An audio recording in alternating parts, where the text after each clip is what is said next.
نحمده ونصلي ونسلم على رسوله الكريم أما بعد فأعوذ بالله من الشيطان الرجيم بسم الله الرحمن الرحيم قال الله تبارك وتعالى في القرآن المجيد ولله على الناس حج البيت من استطاع إليه سبيلا ومن كفر فإن الله غني عن العالمين صدق الله مولانا العظيم مولاي صل وسلم دائما ابدا على حبيبك خير الخلق كلهم. اللہ تبارک و تعالیٰ کا بے پایہ لطف و کرم اور احسان عظیم ہے کہ جس نے ہمیں اس جمعۃ المبارک کی عظیم اور بابرکت محفل میں اکٹھے ہونے کی توفیق عطا فرمائی، اور سب سے بڑھ کر یہ کہ ہمیں دولت ایمان سے بہرامند فرمایا. آج ہمارا موضوع گفتگو حج کے مسائل ہیں. آج حج کے مسائل پہ جو ہے وہ فقیہانہ گفتگو ہوگی، اور اس گفتگو میں سامعین کے لیے انڈرسٹینڈنگ کے لیے توجہ ضروری ہوگی. دین کے مسائل کو سیکھنا چاہیے، اور دین کے مسائل سیکھنا فرض ہے، خواہ وہ مرد ہے یا عورت ہے. اسی لیے سید عالم صلی اللہ تعالیٰ علیہ وسلم نے ارشاد فرمایا کہ جو علمی مجلس میں بیٹھتا ہے اور علمی گفتگو سنتا ہے، اس کا یہ عمل 1000 رکعت نوافل سے افضل ہے. یعنی 1000 رکعتیں جو وہ نوافل پڑھے اور ایک علم کی مجلس میں بیٹھے. اور حضور علیہ السلام مسجد نبوی میں تشریف لے کے گئے تو ایک ذکر کی محفل ہو رہی تھی اور ایک علم کی محفل تھی. تو سید عالم صلی اللہ علیہ وسلم نے دونوں مجالس کی تعریف کی، لیکن حضور علیہ السلام ان کی مجلس میں جا کر بیٹھے. حج جو ہے یہ زندگی میں ایک بار مسلمان پر جو صاحب استطاعت ہے فرض ہے. حج ایک عبادت ہے. اب اس عبادت کو کیسے کرنا ہے، وہ حضور علیہ السلام کی تعلیمات ہیں، وہ قرآن و سنت ہے، جس سے ہماری اس حج کی عبادت کی تکمیل ہوگی. وہ حجاج جو حج کا فریضہ سر انجام دیتے ہیں، اس فریضہ سے قبل اس کی تعلیم بھی ان پر فرض ہے،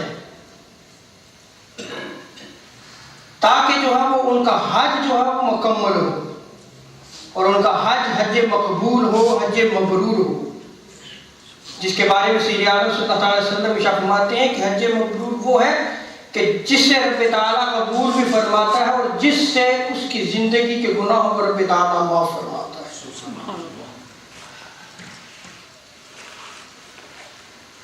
اب میں نے جو آیت کریمہ آپ کے سامنے تلاوت کرنے کا شرف حاصل کیا ہے، اس میں حج کی فرضیت کو بیان کیا گیا ہے. آل عمران ورس 96-97 میں رب تعالیٰ ارشاد فرماتا ہے وَلِلَّهِ عَلَى النَّاسِ حِجُّ الْبَيْتِ مَنِ اسْتَطَاعَ إِلَيْهِ سَبِيلًا.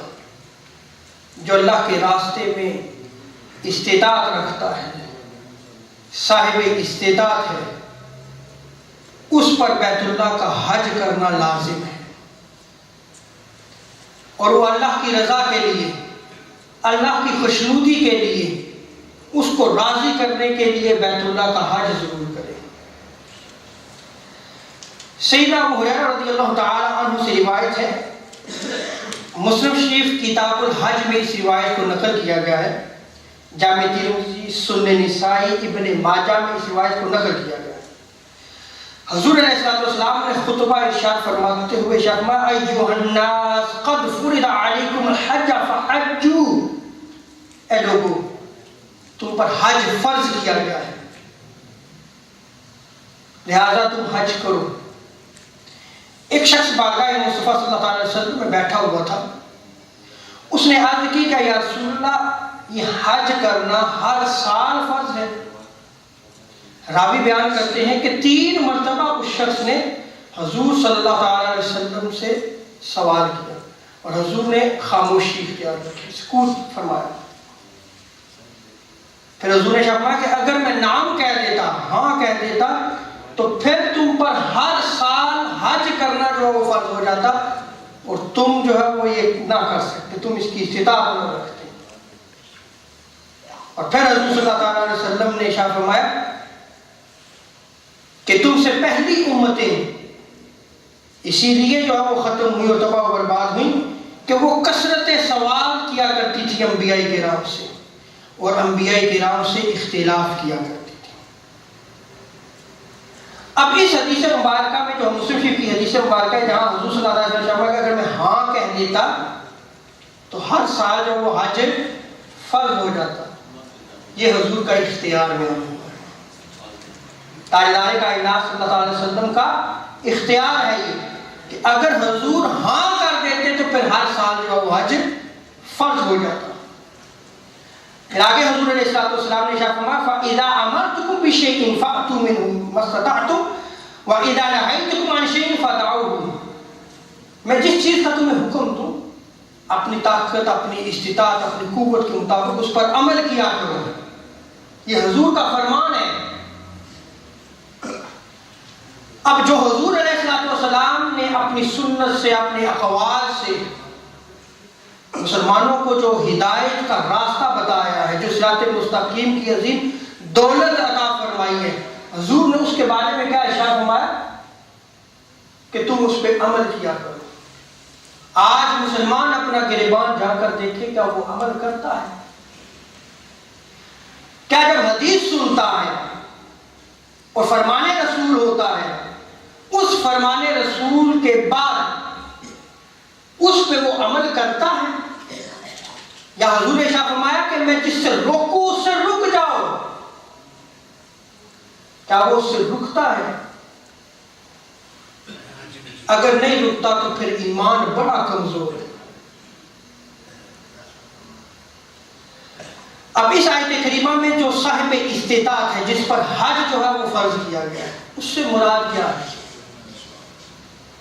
امام ماوردی نقل کرتے ہیں النکت والعیون میں اس روایت کو نقل کیا ہے کہ صاحب استطاعت کون ہے؟ اس میں فقہاء کا جو ہے وہ اختلاف ہے۔ امام شافعی کے نزدیک استطاعت مال سے ہوتی ہے، یعنی جس کے پاس مال ہے، جس کے پاس مال ہے وہ صاحب استطاعت ہے، اس پر حج کرنا جو ہے وہ فرض ہے۔ میں نے آغاز کتاب میں کہا توجہ چاہوں گا، یہ فقیہانہ گفتگو ہوگی، آج جو ہے وہ تقریر نہیں گفتگو ہے۔ اس گفتگو میں آپ توجہ دیں گے تو یہ مسائل آپ کے ذہنوں میں بیٹھیں گے اور میں انشاءاللہ تسلسل سے جو ہے وہ اس کو بیان کروں گا، اور اس کا سیکھنا فرض ہے۔ وہ حجاج جو حج کرنے کے لیے جاتے ہیں اور ہر مسلمان کے لیے لازم ہے کہ سیکھے ان مسائل کو۔ اور امام مالک کے نزدیک استطاعت بدن سے ہوتی ہے کہ وہ صحت مند اور تندرست ہے تو اس پر حج کرنا جو ہے وہ لازم۔ لیکن امام ابو حنیفہ کے نزدیک مال اور بدن دونوں، مال اور بدن دونوں، یعنی اس کے پاس مال بھی ہو اور صحت مند اور تندرست بھی ہو، اس پر حج کرنا جو ہے وہ فرض ہے، اس لیے کہ وہ صاحب استطاعت ہے۔ اب جو شخص صاحب استطاعت ہے کیا اس پہ فوراً جو ہے وہ حج کرنا لازم ہے؟ تو یہ بات یاد رکھ لیں کہ جس شخص پر حج واجب ہو جاتا ہے، جو صاحب استطاعت ہے، جس کے پاس مال بھی ہے، جو صحت مند بھی ہے، اور اس کے لیے حج کرنا جو ہے وہ ممکن ہو، تو اس پر فوراً حج کرنا واجب ہے۔ کرنا جو ہے وہ کیا ہے؟ واجب ہے، ڈیلے نہیں کر سکتا وہ کہ جی اگلے سال دیکھ لیں گے، اس سال نہیں، ٹھیک ہے صاحب استطاعت ہے لیکن اگلے سال نہیں، فوراً حج کرنا جو ہے وہ واجب ہے۔ یہ امام ابو حنیفہ، امام مالک اور امام احمد بن حنبل کا قول ہے، اور دلیل کے طور پر یہ آئمہ یہی آیت کریمہ لے کے آئے وَلِلَّهِ عَلَى النَّاسِ حِجُّ الْبَيْتَ مَنِ اسْتَطَاعَ إِلَيْهِ سَبِيلًا، جو تم میں سے صاحب استطاعت ہیں وہ اللہ کو راضی کرنے کے لیے اس پر فرض ہے کہ وہ حج کرے، وہ لازم ہے کہ وہ بیت اللہ کا حج کرے۔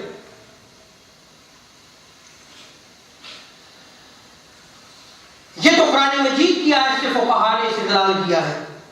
حضرت ابو امامہ روایت نقل کرتا ہوں، حدیث مبارکہ ہے، جامع ترمذی، سنن دارمی، مصنف ابن ابی شیبہ، الترغیب و ترہیب میں اس روایت کو نقل کیا گیا۔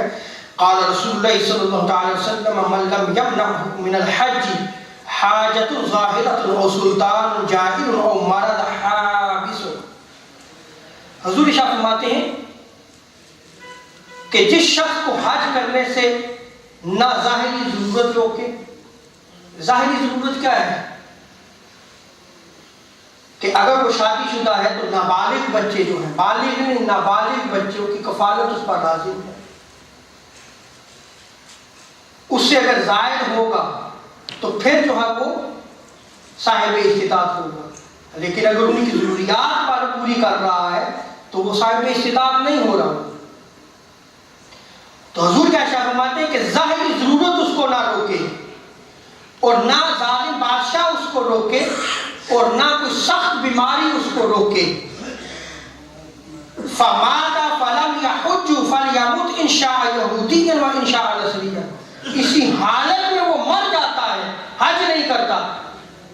حضور فرماتے ہیں کہ چاہے وہ نصرانی ہو کر مرے، چاہے یہودی ہو کر مرے۔ کتنی بڑی سخت وعید ہے حضور صلی اللہ علیہ وسلم، چاہے وہ یہودی ہو کر مرے، چاہے وہ کرسچن ہو کر مرے۔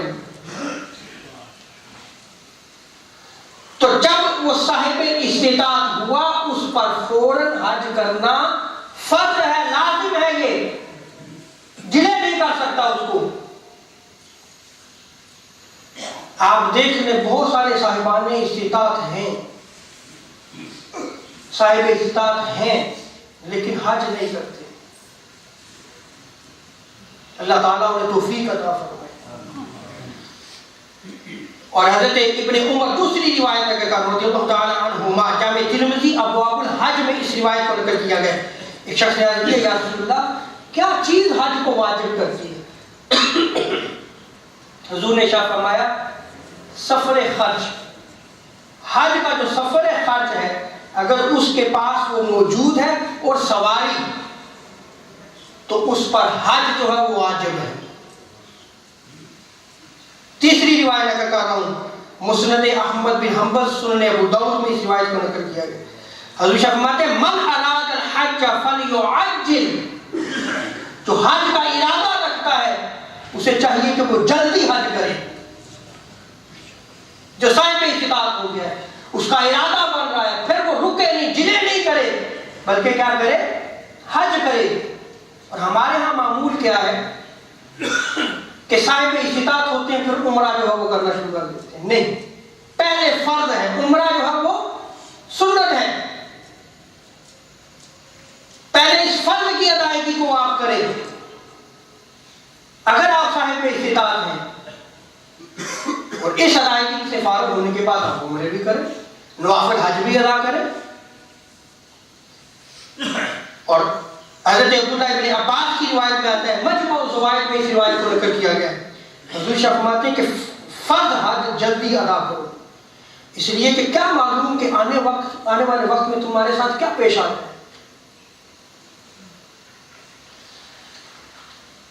اب فقہاء کرام نے حج کے واجب ہونے کی 8 شرائط بیان کی ہیں، 8 کنڈیشنز جو ہے وہ بیان کی ہیں۔ سب سے پہلی ہے اسلام، یعنی جو مسلمان ہے اس پر حج کرنا جو ہے وہ واجب ہے۔ اب چونکہ جب میں بات کی ہے کہ فقہاء نے یہ بیان کیا ہے تو ہمارے ہاں ایک ایسا طبقہ بھی پیدا ہو گیا ہے جو کہتا ہے کہ ہم کسی فقیہ کو نہیں مانتے، ہم قرآن و سنت کو مانتے ہیں۔ وہ اللہ کے بندو، انا للہ و انا الیہ راجعون، کیا غیر فقہا نے قرآن و سنت کے مخالف کوئی نیا دین کھڑا کیا تھا؟ کیا تم ان فقہائے اجل سے زیادہ قرآن اور سنت کے عالم ہو؟ یعنی وہ سوال وہ کرتا ہے جسے خود قرآن پڑھنا نہیں آتا، جسے خود قرآن کے ناسخ اور منسوخ کا نہیں پتا، حدیث تو دور کی بات ہے۔ یہ جو فقہائے کرام ہیں، انہوں نے قرآن و سنت کی روشنی میں اسلامک لا کو جو ہے وہ کمپائل کیا ہے، مدون کیا ہے، جمع کیا ہے۔ ہر دلیل قرآن سے موجود ہے اور حدیث سے موجود ہے۔ جیسے اسی کو لے لیں اسلام، سورہ بقرہ میں رب تعالیٰ کیا فرماتا ہے؟ الذین یؤمنون بالغیب ویقیمون الصلاۃ ومما رزقناہم ينفقون۔ یہ پہلی دلیل ہے کہ جو ایمان بالغیب رکھتے ہیں، نماز کو قائم کرتے ہیں اور اللہ کے راستے میں وہ اللہ کے رزق سے، اللہ کے عطا کیے ہوئے سے اللہ کے راستے میں خرچ کرتے ہیں۔ تو یہاں پہ بھی ایمان کا بیان کیا گیا۔ اور دوسری الذین یقیمون الصلاۃ ویؤتون الزکاۃ وہم بالآخرۃ هم یوقنون، یہ سورہ نمل میں بیان کیا گیا کہ جو نماز کو قائم کرتے ہیں، زکات ادا کرتے ہیں اور آخرت کے دن پر ایمان رکھتے ہیں۔ بتائیں کیا ان دونوں آیات میں وہ ایمانیات ساری آ گئی یا نہیں آ گئی؟ سو حج جو مسلمان ہے اس پر جو ہے وہ واجب ہے۔ دوسرا دار الحرب، یہ فقیہانہ تعریفات ہیں کہ دار الاسلام کیا ہوتا ہے، دار الکفر کیا ہوتا ہے اور دار الحرب کیا ہوتا ہے۔ جیسے کوئی اسلامی اسٹیٹ ہے تو وہ دار الاسلام ہے، وہ کیا ہے؟ دار الاسلام۔ ہم اس ملک میں رہ رہے ہیں، یہ دار الکفر ہے کیونکہ یہاں پہ اسلامی اسٹیٹ نہیں، یہ دار الکفر ہے۔ اور دار الحرب اسے کہتے ہیں کہ جہاں پہ مسلمان کی عزت، جان، مال محفوظ نہ ہو، یعنی وہ دین کی ادائیگی میں بھی آزاد نہ ہو، وہ دار الحرب کہلاتا ہے۔ فقہاء نے بیان کیا ہے کہ وہ جو دار الحرب میں شخص رہتا ہے اس شخص پر، وہ جو شخص یا فیملی یا وہ افراد، اس وقت تک ان پر حج جو ہے وہ واجب نہیں ہوگا جب تک انہیں یہ نالج نہ ہو کہ حج فرض ہے، کیونکہ ان کے پاس ذرائع نہیں ہیں، فیسلٹیز موجود نہیں ہیں، انہیں دین سیکھنے نہیں دیا جاتا۔ جبکہ اس کے برعکس جو دار الاسلام میں رہتا ہے، دار الاسلام میں رہتا ہے، اس کے لیے یہ لازم نہیں ہے کہ اسے علم ہو یا نہ ہو، اس کے لیے لازم ہے کہ وہ جو ہے وہ حج کو ادا کرے۔ تیسری کنڈیشن جو ہے وہ فقہاء نے جو بیان کی ہے، جو شرط بیان کی ہے، وہ ہے بالغ ہونا۔ نابالغ بچہ جو ہے وہ اس کا حج اگر وہ ادا کرتا ہے، جیسے ہمارے پیرنٹس اکابرین جو ہے وہ بعض دفعہ جو ہے اپنے بچوں کو لے جاتے ہیں تو اس کا وہ حج نفل ہوگا۔ فرض حج جو ہے وہ اس کا اب بھی اس پر لازم ہوگا جب وہ بالغ ہوگا، جب صاحب استطاعت ہوگا، اور یہ حج جو ہے وہ کیا ہوگا؟ اس کا نفل ہوگا۔ کیونکہ ہمارے ہاں یہ نالج بھی نہیں ہوتا تو پھر کیا کہتے ہیں کہ بچپن میں سے حج کروا دیا جی، بس حج ہو گیا اس کا، وہ اس کا نہیں ہوا، وہ آپ نے سارا حج ہے وہ تو اس کا نفل حج ہے۔ اور اس پہ دلیل دیتا ہوں، اللہ اکبر، ان فقہاء نے جو بھی بات کی ہے وہ قرآن و سنت سے مخالف نہیں ہے۔ کہ سنن بہقی اور مسند حاکم میں اس روایت کو نقل کیا گیا ہے۔ سیدنا ابن عباس رضی اللہ تعالیٰ عنہما روایت کرتے ہیں، قال ایما صبی حج ثم بلغ الحنث فعلیہ حجۃ اخری، کہ جو بچہ جو ہے وہ حج کرتا ہے جب وہ بالغ ہو جاتا ہے تو اس پہ دوسرا حج کرنا جو ہے وہ لازم ہے جب وہ صاحب استطاعت ہوگا۔ اسی طرح چوتھی کنڈیشن حج کے واجب ہونے کی ہے عاقل، یعنی عقل مند ہونا۔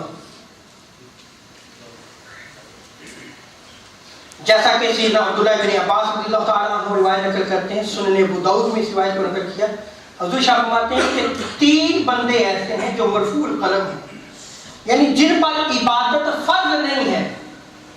کتنے؟ 3 بندے. ایک مجنون،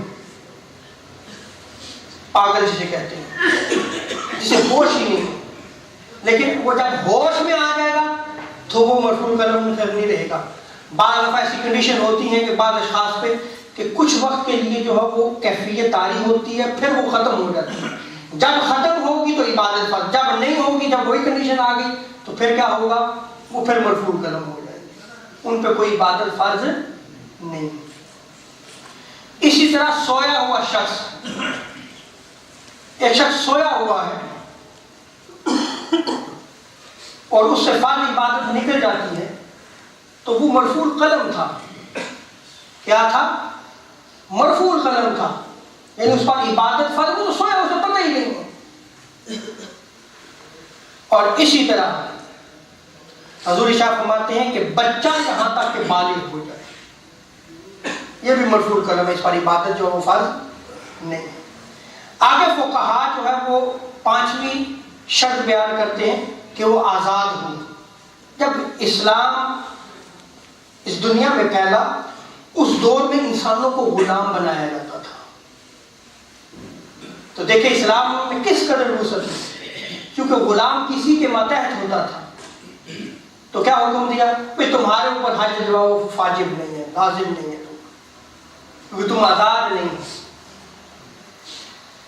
اور اسی طرح 6ٹھی کنڈیشن جو ہے وہ 6ٹھی شرط جو فقہا نے بیان کیا وہ تندرست ہونا ہے، صحت مند ہونا ہے.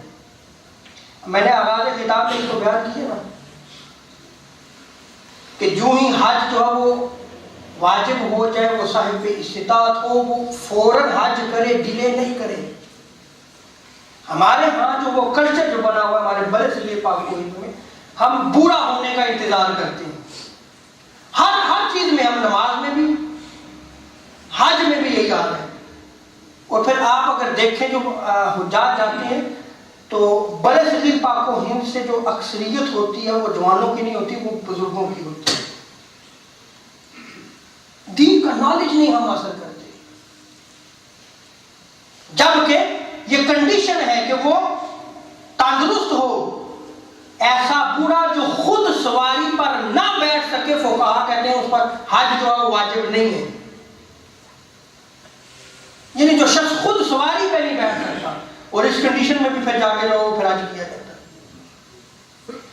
اسی طرح اپاہج ہے، ڈسیبل ہے، فالج ہو گیا، اسے اسٹروک ہوا اسے، اب وہ جو ہے وہ اس کی وہ صحت اس طرح نہیں رہی، لہٰذا وہ بھی جو ہے وہ اس پہ بھی واجب نہیں رہا. بلائنڈ اندھا ہے، اس پہ بھی جو ہے وہ حج واجب نہیں ہے. اگر یہ کر لیں تو فرض ادا ہو جائے گا، یہ بھی یاد رکھیں. کر لیں تو ادا ہو جائے گا، لیکن ان پہ واجب نہیں ہے. اسی طرح سفر خرچ کا مالک ہونا، یعنی اس کے پاس اتنا زیادہ سفر ہو کہ وہ اپنی ساری ضروریات کو پورا کر سکے.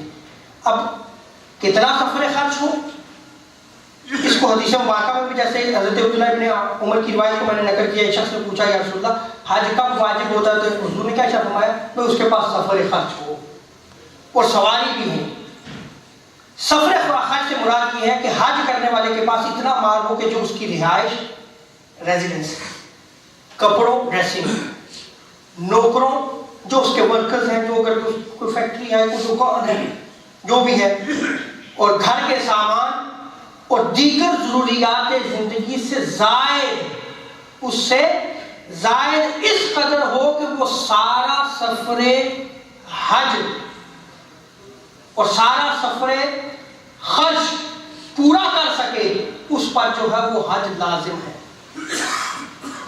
وہ جو ہے وہ سفر خرچ کا مالک بن جاتا ہے. اب یہاں پہ چونکہ ہمارے ہاں جب بچے بالغ ہو جاتے ہیں تو تب بھی والدین ہی کی ذمہ داری رہتی ہے، اور پھر بھی وہ حج کرنے کو نہیں جاتے.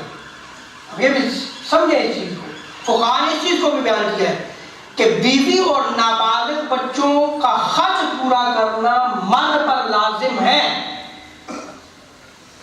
یہ مرد پر لازم ہے۔ اب ہوتا کیا ہے، ہمارے ہاں جو ہے وہ شادی ہی کوئی لے لے نا، بچے کو اتنی تعلیم دی جاتی ہے کہ شادی کیا ذمہ داری ہے، اسلام کیا سکھاتا ہے، کبھی سوچا اس حوالے سے؟ اس کی کیا ذمہ داریوں، کیا فرائض بنیں گے اس کے؟ کچھ بھی نہیں۔ بس ہمارے ہاں یہی ہے، بالغ ہوا کر دو شادی، خواہ وہ ذمہ داری بھی نہ پوری کر سکے، پھر کیا ہوتا ہے، وہ بوجھ الٹا والدین پہ پڑتا ہے۔ جبکہ وہ شخص جس کے بیوی اور نابالغ بچے ہوں، صرف ان کا جو ہے وہ خرچ پورا کرنا اس پر لازم ہے۔ اس لیے یہ کہ بندے کا حق شریعت کے حق پر مقدم ہے، بندے کا حق شریعت پر کیا ہے۔ ہم یہ بھی کیا کرتے ہیں، ہماری زندگی آپ ہر شخص اپنا گریبان جا کر دے سکتا ہے، ہماری نجی زندگی سب سے پہلے اپنی خاندانی زندگی، اس لیے حضور صلی اللہ علیہ وسلم نے فرمایا کہ تم میں سے بہترین شخص وہ ہے کہ جو اپنے گھر والوں کے لیے اچھا ہے۔ بہترین شخص اسے قرار دیا حضور نے کہ جو اپنے گھر والوں کے لیے اچھا ہے۔ کیا ہم اپنے فرائض کو ادا کرتے ہیں؟ جو بیوی کے حقوق ہیں، جو بچوں کے حقوق ہیں، کیا ہم پورے کرتے ہیں؟ جو والدین کے ہیں، جو رشتہ داروں کے ہیں، جو پڑوسی کے ہیں، الگ کاروبار کرتے ہیں، تجارت کرتے ہیں، کیا وہ سارے فرائض ہم ادا کرتے ہیں؟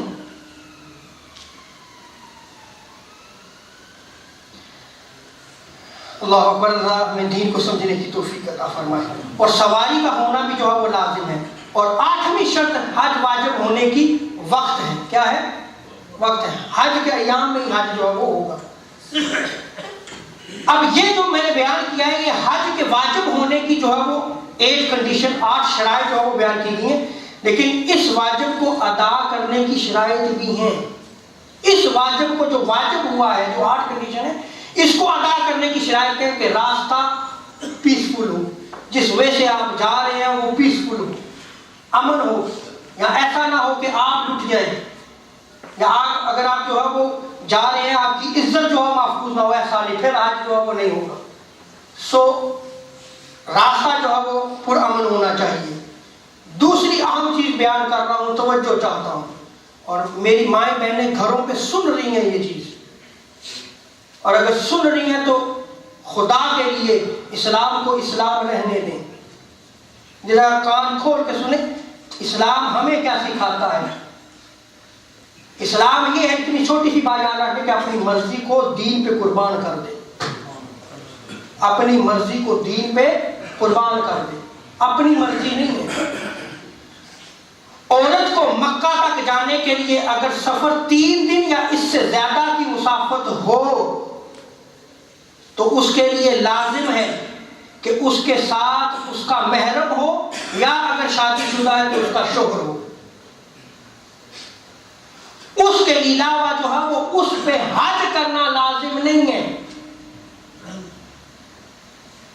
واجب نہیں ہے۔ اور یہاں پہ فقہاء نے اس کنڈیشن کو بیان کیا، خواہ وہ جوان ہو یا بوڑھی ہو، عمر کی بھی قید نہیں ہے۔ اور ہمارے ہاں کیا ہوتا ہے، پھر محرم بنا لیے کہتے ہیں انا للہ و انا الیہ راجعون۔ محرم وہ ہے جو قرآن نے بیان کیا ہے، محرم وہ ہے جو زبان مصطفیٰ صلی اللہ علیہ وسلم۔ ہماری حالت تو وہ دین بدلنے والی تو نہیں ہوگی کہیں۔ یہود کیوں تباہ ہوئے، نصرانی کیوں تباہ ہوئے، کہ انہوں نے اپنی کتابوں کو، اپنے رسولوں کی تعلیمات کو پسے پش ڈال دیا تھا اور نیا جو ہے وہ دین گھڑنا شروع کر دیا تھا۔ کیا ہماری حالت بھی یہ نہیں ہو چکی؟ اب وہ جو تھی، اور یہ حدیث میں آیا، بخاری مسلم کی روایات میں آیا، حضور صلی اللہ علیہ وسلم نے فرمایا کہ عورت اس سے زائد سفر نہیں کر سکتی۔ اب وہ سفر جو ہے وہ کتنا بنتا ہے؟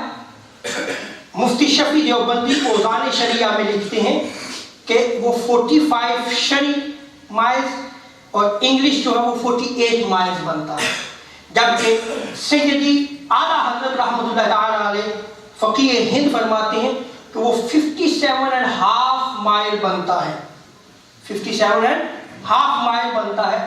اس سے زائد کا سفر ہوگا، عورت اکیلا سفر نہیں کر سکتی. اب آپ دیکھیں کتنی ہماری مائیں بہنیں عمروں کو جاتی ہیں، حج کے لیے چلی جاتی ہیں اور محرم رشتے بنا لیے جاتے ہیں. محرم سے مراد کیا ہے سنیں، شریعت کہتی ہے کہ جس سے ہمیشہ ہمیشہ کے لیے اس کا نکاح حرام ہو. اور یہاں پہ فقہاء نے پھر کنڈیشن بھی لگائی ہے کہ محرم میں اگر وہ فاسق ہے اور زناکار ہے تو تب بھی وہ کنڈیشن ختم ہو جائے گی، وہ اس محرم کے ساتھ بھی نہیں جا سکتی. فقہاء نے اس کنڈیشن کو بھی بیان کیا ہے، یعنی وہ بھی نیک ہونا چاہیے. اب وہ جو جس سے نکاح حرام ہوتا ہے، خواہ وہ نسب کی وجہ سے ہو، جیسے باپ بیٹا بھائی، یا دودھ کے رشتے کی وجہ سے ہو، جیسے رضائی بھائی ہے، رضائی بہن ہے، یا سسرالی رشتہ کی وجہ سے ہو، اس کا سسر ہے، شوہر کا بیٹا ہے، وغیرہ وغیرہ. تو یہ جو چیزیں ہیں ان کو بھی ہمیں ملحوظ خاطر رکھنا ہوگا کہ محرم بنتا کون ہے، محرم ہے کون. کہ ہم خود ہی اپنے اپنے محرم بنا کے جو وہ عمرے و حج کرنے کے لیے جا رہے ہیں. اب یہاں پہ اگر کوئی عورت ایسے بغیر محرم کے حج یا عمرہ کو جاتی ہے تو اس کا حج یا عمرہ تو ہو جائے گا، لیکن گناہگار بھی ہوگی. لیکن گناہگار بھی ہوگی اس لیے کہ اس نے شریعت رسول صلی اللہ علیہ وسلم کی حد کو توڑا. اب تیسری چیز، دو چیزیں ہوں کہ راستہ پرامن ہو اور عورت کے لیے کتنا جو ہے وہ سفر کر سکے. تیسری چیز، زمانہ حج میں عورت عدت میں نہ ہو. اب آپ یہ دیکھیں کہ وہ عورت جو عدت، خواہ وہ عدت وفات ہو یا عدت نکاح ہو، اور نکاح میں خواہ وہ رجی ہو یا بائن ہو، وہ اگر حج میں نہیں جا سکتی تو ہمارے ہاں کیا حال ہو چکا ہے. ہم تو عدت کو جو ہے وہ عدت ہی نہیں سمجھتے. اللہ تعالیٰ ہمیں دین کو سمجھنے کی توفیق عطا فرمائے. اور چوتھی شرط جو ہے وہ بیان کی کہ وہ قید نہ ہو. قید سے مراد یہ ہے کہ اگر اس نے کسی کا حق چھینا ہے اور وہ اتنے اس کے پاس قوت ہے کہ وہ اس کو حق ادا کر دے، اس کو فقہاء نے بیان کیا ہے حق ادا کر دے، اس وجہ سے قید ہے، اس نے حق چھینا تھا، تو پھر وہ اس میں نہیں آئے گا.